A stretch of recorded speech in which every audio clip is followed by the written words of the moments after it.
खबर आपको बता दें, बांग्लादेश की पूर्व प्रधानमंत्री शेख हसीना को मौत की सजा सुनाई गई है। ये बड़ी खबर आपको बता रहे हैं। शेख हसीना दोषी करार हुई हैं। कोर्ट ने सजाए मौत दी है। बांग्लादेश की कोर्ट ने यह फैसला सुनाया है। महीनों चली सुनवाई के बाद अब यह फैसला आया है। शेख हसीना पर फैसले को लेकर ढाका में हाई अलर्ट है। इस वक्त की बड़ी जानकारी आपको बता रहे हैं। शेख हसीना दोषी करार हुई है और उनको कोर्ट ने सजाए मौत दी है। इस वक्त की ये बड़ी खबर, बांग्लादेश की पूर्व प्रधानमंत्री शेख हसीना को मौत की सजा सुनाई गई है। तो ये बड़ी खबर, महत्वपूर्ण जानकारी, बांग्लादेश की कोर्ट ने यह फैसला सुनाया है। शेख हसीना दोषी करार हुई है और उन्हें कोर्ट ने सजाए मौत दी है। महीनों चली सुनवाई के बाद अब यह फैसला आया है और इस फैसले के बाद अब ढाका में हाई अलर्ट भी जारी कर दिया गया। इस वक्त की ये बड़ी खबर, दरअसल इस सुनवाई से पहले भी वहां पर हिंसा जैसी स्थिति देखने को मिली थी और अब क्योंकि फैसला आ चुका है, ऐसे में ढाका में हाई अलर्ट जारी किया गया है। इस वक्त की ये बड़ी खबर, कोर्ट ने शेख हसीना को सजाए मौत दी है। इस वक्त की बड़ी जानकारी आपको बता रहे, बांग्लादेश की पूर्व प्रधानमंत्री शेख हसीना को मौत की सजा।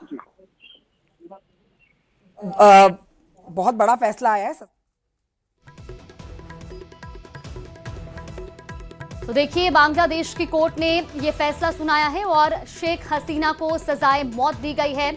महीनों चली सुनवाई के बाद यह फैसला आया और अब इस फैसले के बाद ढाका में हाई अलर्ट भी जारी कर दिया गया है। बांग्लादेश में जिस तरीके से तख्ता पलट हुआ, उसके बाद इस पूरे मामले को लेकर महीनों से सुनवाई चल रही थी और अब कोर्ट का फैसला आया है जिसमें शेख हसीना दोषी करार हुई हैं, उन्हें सजाए मौत दी गई है। इस वक्त की ये बड़ी जानकारी आपको बता रहे हैं। बांग्लादेश की पूर्व प्रधानमंत्री शेख हसीना को मौत की सजा सुनाई गई है।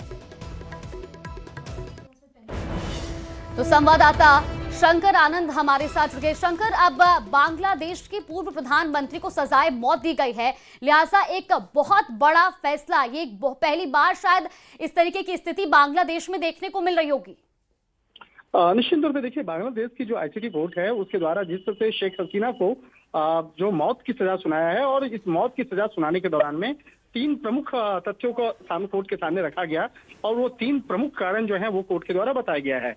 लेकिन जिस तरह से शेख हसीना की अगर बात करें तो जब शेख हसीना का शासन बांग्लादेश में था, लोकतांत्रिक प्रणाली से सब कुछ वहां पे शासन चलाया जा रहा था, लेकिन पिछले कुछ समय से लगातार वो जब भारत में शरण ली हुई हैं, भारत में रह रही हैं, लेकिन वहां की कोर्ट के द्वारा जिस तरह से मौत की सजा सुनाई गई है, निश्चित तौर पे ये कहा जा सकता है कि बहुत बड़ी बात है। हालांकि उनके तमाम समर्थक पिछले कुछ दिनों से लगातार बांग्लादेश में वहां पे धरना प्रदर्शन नारेबाजी कर रहे थे, लेकिन उसके खिलाफ भी जिस तरह से वहां पे ऑर्डर स्थानीय सरकार के द्वारा दिया गया है, तो इन तमाम चीजों को ध्यान में रखते हुए जिस तरह से कहा जा सकता है कि एक तरफ वहां पर सुरक्षा व्यवस्था बढ़ाई गई, हालांकि दूसरी तरफ देखा जाए कि पिछले कुछ समय के दौरान में वहां पर जिस तरह से कट्टरपंथी बहुत सारे ऐसे तत्व जो हैं वो वहां पर काफी एक्टिव हुए हैं। लेकिन इन तमाम चीजों को ध्यान में रखते हुए जिस तरह से कोर्ट के सामने शेख हसीना के खिलाफ तमाम तथ्यों को रखा गया और एक तरह से कहा जा सकता है उसी के आधार पर वो आईसीटी कोर्ट के द्वारा ये फैसला लिया गया है कि वो